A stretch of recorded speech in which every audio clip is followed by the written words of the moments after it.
ටිකෙන් ටික වියකී යන මනුෂ්‍යත්වය නැවත ගොඩනැගීම දෙසා දිගහැරෙන මනෝදම් ප්‍රොඩක්ෂන්.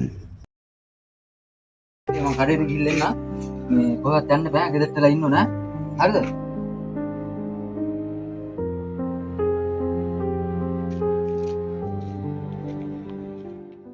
අද නම් ළමයි දෙන්න කැමතිම එළවලු ටික ගත්තා.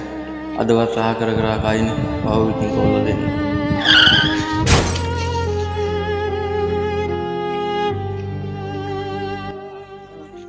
අයියෝ හැප්පුණා නේද මොනවාද මම ඉතින් කරන්නේ මේ මිනිස්සෙක් මේ අහිංසක මිනිස්සෙක් අර ළමයි දෙන්නගේ තාත්තා මෙයා විතරේ ළමයි දෙන්න බලා ගන්න ඉන්නේ අම්මත් මහක බලාගෙන මේ මිනිස්සෙක් හැප්ප මොනවාද මම කරන්නේ දැන් ඉතින් ඒ ළමයි දෙන්නව බලාගන්නේ කවුද?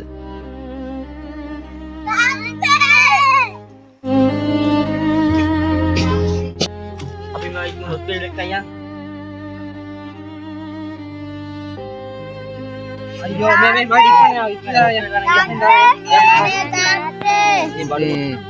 පුතේ ඔයාලට වෙන කවුරුත් නෑ. මල්ලි මගේ කොල්ලෝ දෙන්න බලාගනි. අනේ තාත්තා නැගිටින්න අපිව දාලා යන්න එපා. අනේ තාත්තා